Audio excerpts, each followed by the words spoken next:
Bueno, pues vamos a iniciar conversación este viernes. Nos apetece muchísimo hablar de lo que vamos a hablar y sobre todo poder tratar de, yo el primero, ¿no?, de enterarme de cosas que están sucediendo en el Parlamento de Canarias que si no nos lo traducen, entre comillas, del lenguaje político ciudadano, debería haber un diccionario, lenguaje político ciudadano, ciudadano político, pues nos pasaría absolutamente desapercibido. Y están legislando cosas, en este caso, que es su tarea, ¿no?, por otra parte, en el Parlamento de Canarias, en el Gobierno de Canarias, que tiene, bueno, pues un efecto cotidiano, ¿no?, y en la fisonomía de las ciudades, de los pueblos, y en un poco también del propio quererse como ciudadano y de amar un lugar, etcétera, etcétera. Ahora mismo se está elaborando la Ley de Patrimonio Cultural en el Gobierno de Canarias, que vendrá a sustituir a la Ley de Patrimonio Histórico de Canarias. ¿Qué quiere decir eso? Bueno, pues esa especie de libro de instrucciones acerca de qué hacer con los edificios decimonónicos, si hay que protegerlos, si no, cuál sí, cuál no, cuál requiere de una intervención. Todo esto, que por eso digo que nos afecta al día a día, a todo el mundo le gusta echar un vistazo a cualquier lugar y recordar cosas del pasado, edificios bonitos. Hay ciudades que lo conservan más, hay ciudades que lo conservan menos, luego está Arrecife, bueno, en fin. Está sucediendo eso ahora en el Parlamento de Canarias y nosotros como ciudadanos no nos acabamos de enterar demasiado bien porque no estamos allí, porque nadie nos lo ha contado. Bueno, pues hemos querido hoy, justamente porque es algo que nos apetece mucho, porque, insisto, es el alma y la historia de las propias ciudades y de los lugares, ¿no?, que alguien nos cuente qué se está haciendo. ¿Quién nos lo puede contar? Bueno, pues hemos elegido a Manuel Perdomo, por razones más que obvias. Es el actual director de la Escuela de Arte Pancho Laso y durante muchos años, y esa es una de las razones fundamentales, ha sido inspector en el área de patrimonio del Cabildo de Lanzarote y es una persona que conoce el tema del patrimonio, que ha estado aplicando la Ley de Patrimonio Histórico de Canarias, como no puede ser de otra manera, y que nos podrá ilustrar acerca de todo esto. Manuel, muy buenas tardes. Muy buenas tardes. Y muy bienvenido. Muchas gracias. Ahora tenemos una Ley de Patrimonio Histórico de Canarias y vamos a empezar por el principio, porque seguramente sí, porque si no nos hubiesen puesto a ellos, pero ¿hace falta una nueva ley? Esta Ley de Patrimonio Histórico de Canarias ya requería la necesidad de elaborar otra, de cómo está sucediendo ahora mismo. Esta propia ley redacta en alguna línea que es necesario, plantea que es necesario actualizar y mejorar la ley anterior. Actualizar y mejorar tendría que entenderse en sentido positivo. La esencia de la ley, visto el articulado, visto lo que redacta sobre qué es lo que hay que conservar, qué elementos tienen que ser considerados como patrimonio histórico, toda esa parte, vamos a decir que está muy bien, esa parte de teoría. Lo que sucede es que cuando uno lee el articulado que desarrolla esa voluntad, ve que empieza a haber déficit. Yo interpreto, ya lo que estuve algunos años en la aplicación de la Ley 499, que es la que sigue en vigente, interpreto que esta, en algunos aspectos, no mejora la ley anterior, creo que la empeora. Alguien decía, ayer lo oía en un programa de televisión, que si las personas de la calle no dormirían, las personas de la calle no dormirían tranquilas si supieran cómo se hacen las salchichas y las leyes. Claro, yo creo que es una manera de decir que no todo lo que se vuelca en una normativa del rango que sea, en este caso una ley, para lo que es objeto de esa ley, como en este caso la protección de patrimonio, no todo lo que se vuelca en esa ley suele ser honorable. Y probablemente hay aspectos que son parte de un debate que está abierto, nunca nos ponemos de acuerdo sobre qué es lo que hay que conservar, cuál es el grado de intervención que hay que hacer sobre un bien catalogado o protegido. Es complicado, pero a mi entender, empezando por el final, a mí me parece que hay aspectos sustancialmente mejorables. Manuel, ¿cuál debería ser el objetivo principal? Me imagino que habrá varios, ¿no?, pero unos más que otros, de una ley de patrimonio cultural, ley de patrimonio histórico, vamos a llamarla como sea, una ley que en todo caso tenga como actor principal pues el patrimonio. ¿Cuál debería ser el objetivo principal? Hombre, definir exactamente qué es lo que es objeto de protección, bienes materiales, bienes inmateriales, edificios, bienes muebles, todo el repertorio que una ley quiera recoger. En este caso es bastante amplio, ese aspecto está bastante suficientemente recogido. Y luego el otro, el fundamento esencial, no solo decir qué es lo que hay que conservar, sino qué hay que hacer para conservarlo. Y ahí es donde podemos entender discrepancias. Si la ley desarrolla de forma ambigua, o desarrolla de forma tendenciosa, o desarrolla de forma arbitraria algunos aspectos de esos elementos que son objeto de conservación, yo pienso que el patrimonio, la ley no ayuda al patrimonio en absoluto. ¿Y estamos en este caso, a tu juicio? Yo creo que hay aspectos que estamos en ese caso, principalmente quizás para los conjuntos históricos, los inmuebles. Y te pongo un ejemplo que yo creo que es fácilmente entendible. La ley recoge medidas de protección. Un catálogo, la inclusión de un catálogo de un bien es una medida de protección, luego con las intervenciones posibles que haya que hacer sobre ese bien, etcétera. Un bien de interés cultural también es una medida de protección. Y el ejemplo que quería poner es el siguiente. La ley establece que si el bien de interés cultural es un bien mueble, para que los oyentes nos entiendan, un retablo, un cuadro, establece medidas de intervención sobre ese bien que lo que hacen es preservar el bien. Estamos recibiendo una herencia, la estamos recibiendo en un estado y tenemos que garantizar que llegue a las generaciones siguientes en el mejor estado posible. En el mejor estado. Eso si se trata de un bien mueble. ¿Y qué hace para garantizar eso? Aplicar medidas, establecer qué medidas se pueden aplicar a ese bien. Conservación, restauración. Pero cuando la ley se enfrenta a un inmueble, a un conjunto histórico, ya no habla solo de conservación y restauración, habla de intervenciones muy profundas que llegan incluso a la construcción de plantas de altura sobre el bien protegido.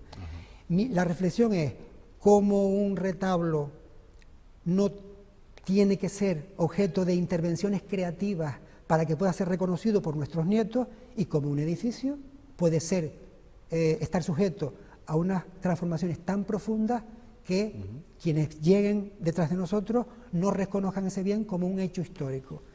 Hay aspectos que la ley nos señala, que es lo que acabo de poner sobre la mesa, es el reconocimiento de un bien, el reconocimiento del momento histórico que se construye.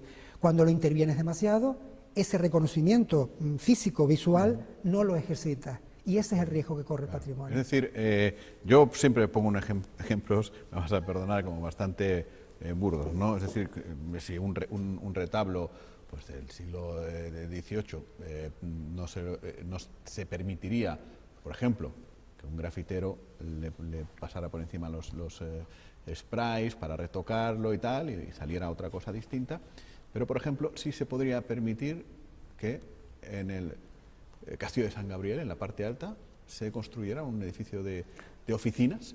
Es muy bruto, yo sé, pero en el primero de los casos no se permite retocar ese patrimonio, que es un cuadro, ¿no?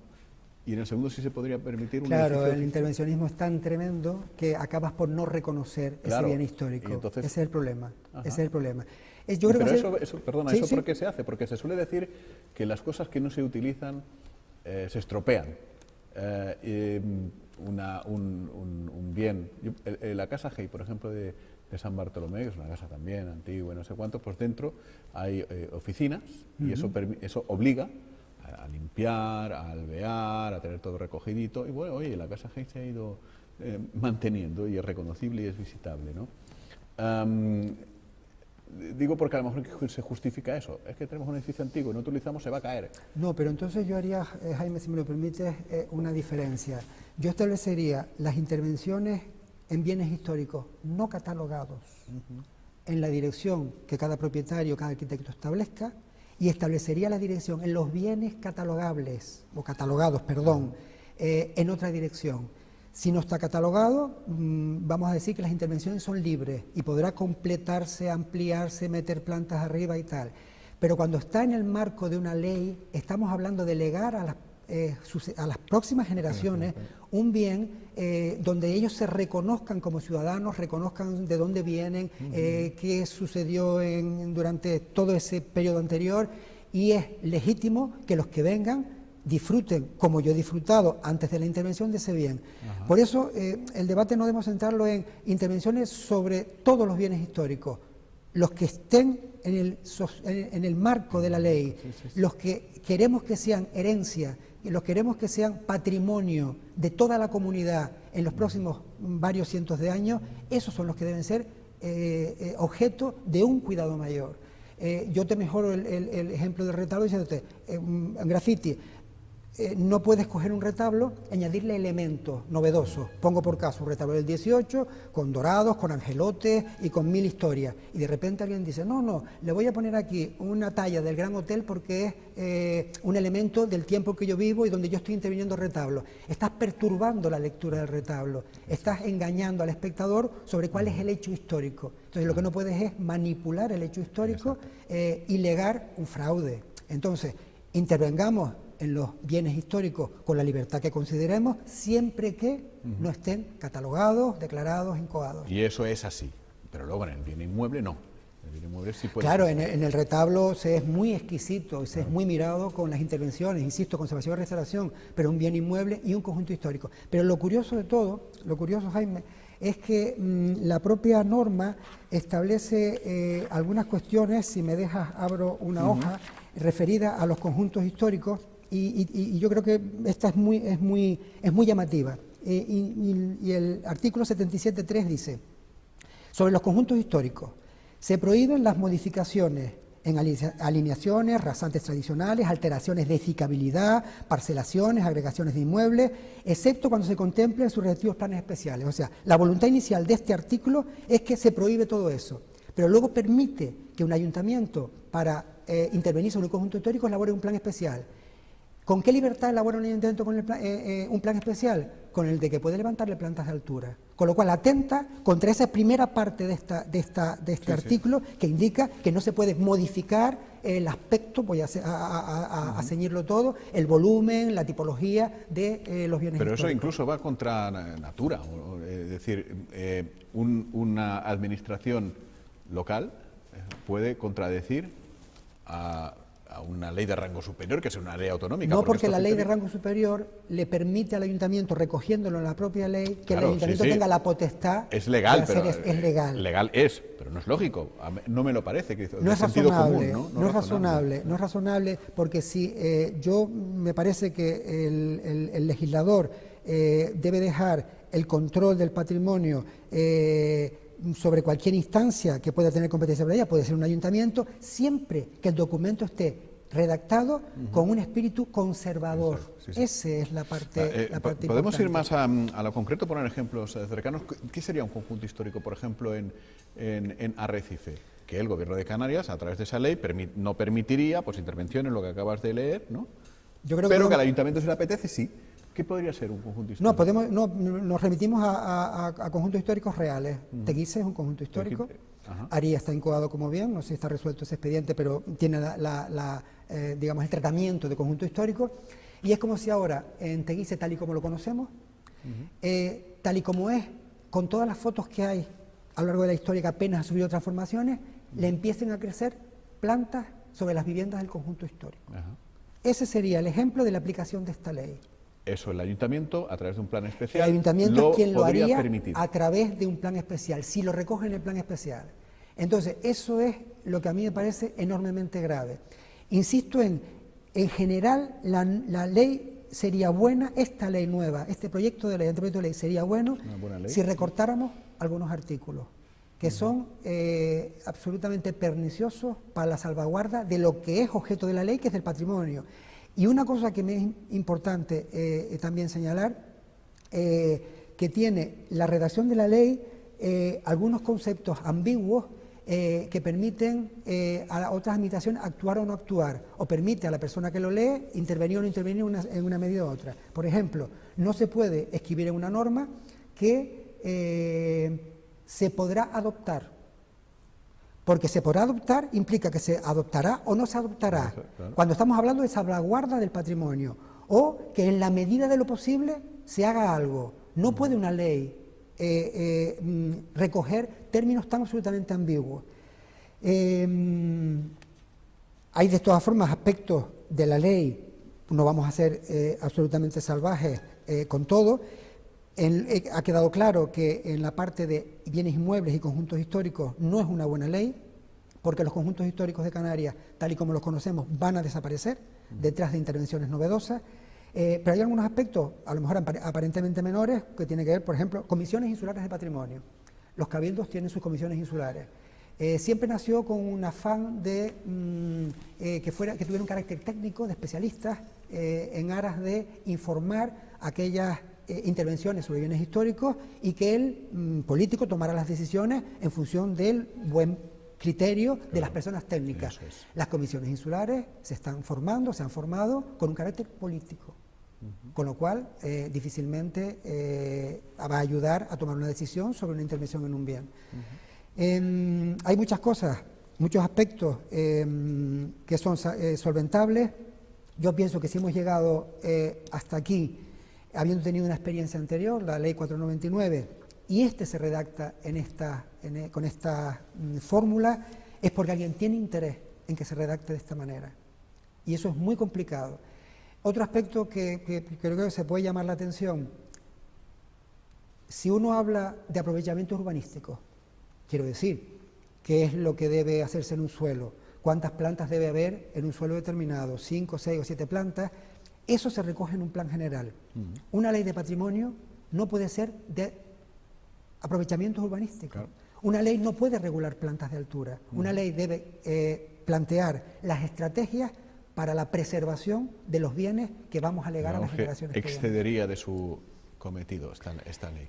Claro, y porque además deja que esos aprovechamientos urbanísticos, vamos a decir, que se los devuelve al ayuntamiento. O sea, la ley tiene que ser restrictiva, la hace el gobierno, pero cuando le devuelve la ejecución de planes especiales al ayuntamiento, le vuelve a dar la posibilidad de decir, como yo en mi plan general tengo 100 plantas para esta calle, me da igual que haya una casa vieja, por muy catalogada que esté, porque le voy a dar la edificabilidad de las 6 plantas que tiene en la calle. Y eso es tremendo para el patrimonio. ¿Tú consideras que la conservación del patrimonio debería estar cuanto más alejada de la administración local mejor? No, yo creo que si el documento marco, que es la ley, es bueno, el documento marco no te permite llegar a nada discrecional o arbitrario, el ayuntamiento puede regular perfectamente el plan especial. Pero ese plan especial, voy ahora a otro punto, tiene que ser informado en un plazo de 2 meses por el Cabildo. Si no se informa, el silencio es positivo. Nunca en una ley de suelo, nunca en una ley de patrimonio hay silencio positivo, nunca. Precisamente para evitar algún trastorno al patrimonio. Esta ley contempla un silencio positivo, si en 2 meses no ha contestado. Puede haber alguna estrategia que haga que se dilate a 2 meses y 1 día y que ya el Cabildo ya no esté autorizado para informar y entonces se aprueba el plan especial, haya sido redactado en los términos que haya sido redactado. Y eso, insisto, es tremendo para los bienes protegidos, catalogados, que queremos que formen parte de nuestro acervo cultural. Eso, en fin, a mí no me lo parece, ya es una cosa muy subjetiva. No me parece un error. Puede no parecer un error. No, yo creo que no es un error. Yo comparto contigo que no es un error, es intencionado. Me parece, estamos hablando que en Teguise la ley conserva, como debe conservar efectivamente, claro, el bien, todo el conjunto histórico, que efectivamente Teguise, porque es el ejemplo que hemos puesto antes, ¿no? Y se puede dar el caso que al ayuntamiento le apetezca de repente poner un centro comercial con neones y con no sé cuántos en la plaza de los Leones, elabore un plan especial. Puede suceder. Elabore un plan especial. Se someta a la consideración del Cabildo, el Cabildo se haga el despistado y a los 2 meses queda aprobado poner un centro comercial con luces de neón y letreros en la Plaza de los Leones de Teguise. Quizás el ejemplo es un poco exagerado, pero casi permite leer cómo sería el resultado de todo eso. Yo me produce desconcierto, efectivamente yo creo que no es casual. Y volviendo, para seguir hablando de esto mismo, al ejemplo inicial del retablo o el edificio, como un retablo tiene que ser mantenido, y además creo que todo el mundo lo compartiría. ¿Cómo vas a intervenir un retablo? Tiene que seguir siendo reconocido. Y la gente no lo comparte tanto en el suelo. En un retablo no hay un valor de suelo no hay una posibilidad de especular, no hay una posibilidad de aprovechamientos urbanísticos como sí tiene un inmueble. Y el inmueble siempre es objeto de ambición, Pero Manuel, pero es que para eso están, no es que estén, pero que una ley de patrimonio debería estar alejadísimo de eso. Debe estar alejadísimo de los eso. planes generales, en todo caso, que tampoco, pero en todo caso ahí es donde se tienen que marcar los usos del suelo y abrir o no la posibilidad de especular. Pero una ley de patrimonio debería de... Por eso te preguntaba al principio, ¿no? El objetivo inicial es el de conservación y de transmisión y demás, ¿no? Yo creo que el anteproyecto de ley, si no recuerdo mal, en torno a 2009 o 10, estuvo en manos de técnicos, este anteproyecto de ley estuvo en manos de técnicos que hicieron un anteproyecto con muy buen criterio. Pero este anteproyecto de ley, aquel borrador de 2009-2008 que tenía la participación de los técnicos, ha ido evolucionando. Y voy a decir de manera un poco cínica, ha ido mejorando para los intereses de determinadas corporaciones, ya sean empresas constructoras, ya sean propietarios de bienes catalogados o declarados de interés cultural, ya sea para los intereses de los propios ayuntamientos que rigen esos conjuntos históricos. No quieren nada, piensan, no creo que sea tanto que el patrimonio sea casposo, como están haciendo una lectura errónea de lo que es patrimonio de la comunidad y están tratándola como el desarrollo de cualquier urbe. Y eso no es. Yo creo que son conciliables los desarrollos urbanísticos, la arquitectura contemporánea, los nuevos lenguajes, con la preservación de otros elementos que quedan como reducto de lo que fuimos. Estamos perdiendo todas las señas de identidad. Pero es obvio, que decir, quien que no viaje no disfruta, pues efectivamente, de las cosas de la modernidad, pero a uno de los primeros lugares donde vas es al casco histórico.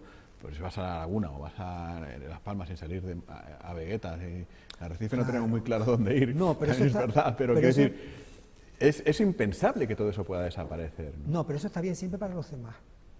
Yo quiero ir a Praga y ver la Praga histórica, y quiero ir a París y quiero ver el París histórico. Obviamente, pero en ¿no? Arrecife dejan mi casita quieta, que yo haga lo que a mí me da la gana. Entonces, y luego hay una especie de complejo de que nosotros disfrutamos o padecemos un patrimonio menor. El patrimonio ya no tiene las claves universales que tenía ahora, porque si todo lo medimos por el Louvre, mal parado vamos. Ya, claro. Claro, tiene claves locales, tiene claves más de historia, comunidad la pequeña. historia de cada cual, ¿no? La historia de cada cual, y entonces cada cual la ha escrito en la clave en que la ha escrito, y eso pues debe ser preservado. Y me apena que este documento, que nace en este momento con personas muy preparadas, con la población más sensibilizada, sea el inicio de la definitiva destrucción del patrimonio histórico. Yo, que estaba en la aplicación de la Ley 499, la que está vigente ahora, me parece que era más preservacionista que este. Yo entiendo que hay colectivos que van a discrepar de mí, nunca hay acuerdos con estos temas, y van a decir que por qué no dejar la huella del tiempo que vivimos en los bienes históricos, para marcar las diferencias entre un bien y otro. Primero, porque lo dejamos de reconocer. Segundo, cuando un bien llega a ser parte de un catálogo o de una declaración como un bien de interés cultural, es porque se ha agotado su capacidad de transformación. Leemos que tiene estos valores en este momento, lo protegemos y esos valores tienen que ser trasladados al futuro. Si nosotros los intervenimos, no tiene sentido. Por eso nadie habla de agotarse como dije antes, la capacidad de transformación. Sí. Nadie habla de la capacidad de transformación y nadie habla del reconocimiento visual del hecho histórico. Yo no puedo reconocer el Palacio Spínola, pongo por caso, con 5 plantas encima. Me es impensable ponerle una escala, ver que el cielo a partir de la primera planta debe aparecer el cielo y no 5 plantas de aluminio, cristal, que estéticamente el resultado puede ser acertado. Pero yo siempre me debato en ese tipo de intervenciones entre el interés de muchas intervenciones de nueva creación y me debato en la pérdida del patrimonio histórico. Y es complicado. Deberían tener cada uno su espacio y no solapar uno sobre otro. Claro, que estamos dentro de 100 años o 200, podrían decir, vea, qué burros eran en aquella época de permitir que se hicieran 2 plantas más sobre el Palacio Spínola. Claro, habría que explicárselo. No. El edificio original que lo hicieron era así, y luego resulta que 3 siglos después vinieron otros que pusieron arriba otra cosa distinta. No, y ahora, claro, un ejemplo que yo creo que los oyentes lo van a entender muy bien. En la calle Real hay una casa, la antigua fábrica de tabaco, le llamaban la Casa Segarra porque hubo una zapatería que era Segarra, donde durante un tiempo enorme, 25, 30 años, tuvo un añadido, fue recortada la fachada, se le metió un elemento moderno como de granito, no sé qué y tal, y hicieron una actividad comercial. Ese elemento se incoa como bien de interés cultural y la propiedad como buen criterio decide recuperar la imagen tradicional. Sí. Con lo cual, estamos haciendo la inversa, ya sabemos lo que es un añadido. Claro.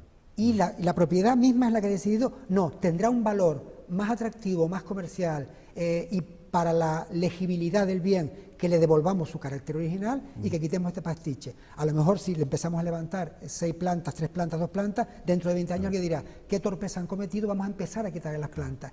Y es importante, si tengo tiempo, un minuto, añadir una cosa. En los conjuntos históricos, la ley va a permitir lo que la ley va a prohibir. A ver si el enredo lo explico.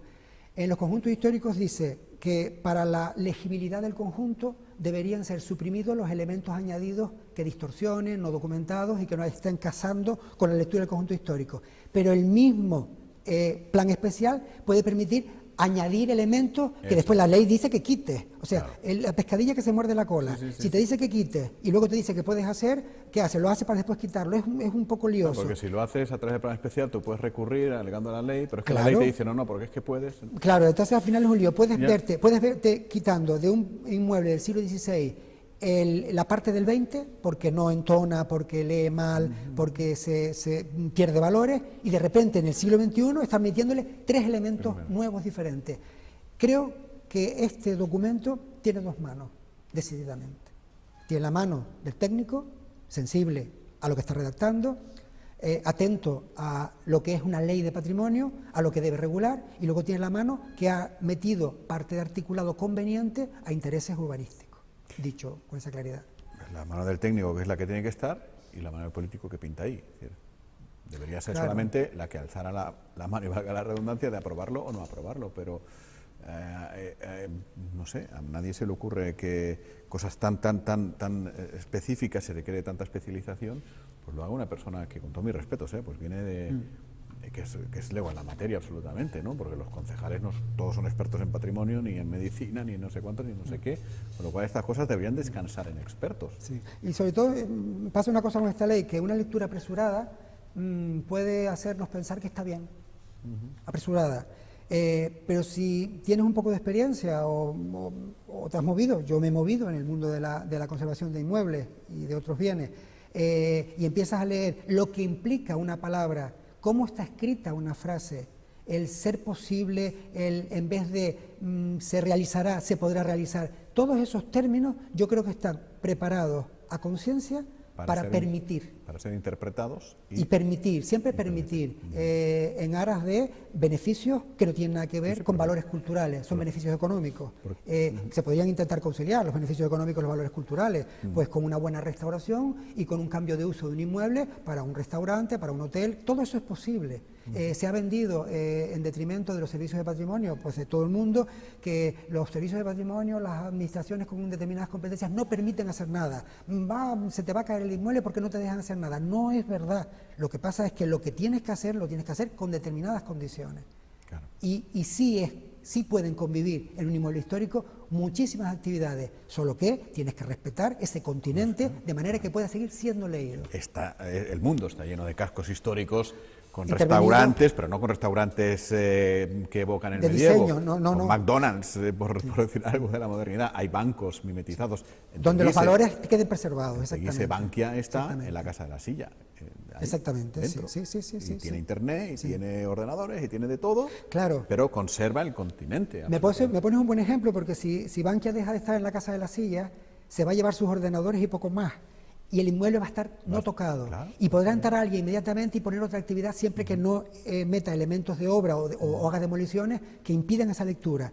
Lo que es muy complicado es que tú vacíes un inmueble, le coloques 5 plantas, porque es un hotel y de repente deje de ser hotel y te veas con un edificio que solo sirve para hotel. Eso no es posible. No es posible, insisto, en clave de patrimonio, no en otra clave. Además, en clave de patrimonio protegido, no de patrimonio histórico no protegido. Para mí me parece un comentario que acota muy bien a lo que queremos llegar, para no entrar en ninguna guerra. Es que en ningún edificio histórico se puede hacer, sí, en lo que no esté protegido. En lo que esté protegido tiene que tener otra medida, tiene que tener otro tipo de intervenciones respetuosas en el sentido de que sean legibles, que me permitan seguir identificando el bien como era en el 17. La parte del bien que sea, que haya que identificar. 4 plantas sobre un edificio no me va a permitir identificar un bien del 17, para nada, en el caso de Lanzarote, quiero decir. ¿En qué punto estamos? Ya para terminar, técnicamente, estamos en fase de anteproyecto. Anteproyecto que hasta el día 16 creo que está en fase de alegaciones. Se pueden presentar alegaciones, los partidos políticos tendrán que discutirlo, etcétera, etcétera. Sí. ¿No? Cada uno tendrá, los partidos tendrán o deberían tener su propia comisión de patrimonio, como de sanidad, como de no sé cuántos, ¿no? Dentro de los... Hombre, yo quiero creer que los partidos, que sé que aquí en muchas tertulias están representados todos, deberían haberse detenido, como seguramente lo hicieron con la ley del suelo, en leer este documento. Espero que lo hagan y esperaría que un programa con la difusión que tiene Biosfera Lanzarote los cite a todos para hablar de esto. A ver si se lo han leído y a ver qué opinión les merece un documento como este. Pues me lo apunto, y a ver si los consigo. Muchas gracias, Manuel. Muy amable, muchas gracias. Bueno, pues son cosas que ocurren en el Parlamento de Canarias y que ya ven que nos afectan absolutamente a todos. La diferencia entre poder presumir de un edificio, ya lo que hemos hablado de ello, como la silla en Teguise, precioso por fuera, que nos evoca, que nos recuerda, que habla de la memoria de ese lugar, de la villa de Teguise, que luego dentro pues hay actividad de banca, que uno entra, sale, pone, te lo quitan, etcétera, etcétera, o de que de repente, que desaparezca todo esto, le ponemos cristaleras por fuera, el luminoso de Bankia, etcétera, etcétera, y ya no nos recuerde absolutamente a nada. Bueno, pues de todas estas cosas se está hablando y lo están haciendo en el Parlamento de Canarias, y es bueno que nosotros también lo sepamos y nos podamos enterar como lo que vamos a hacer ahora. Así que con esto les dejamos, pero enseguida regresamos al tiempo de tertulia con Carlos Espino, con Carlos Meca, con Benjamín Perdomo y con Tomás López. Hasta dentro de un momento.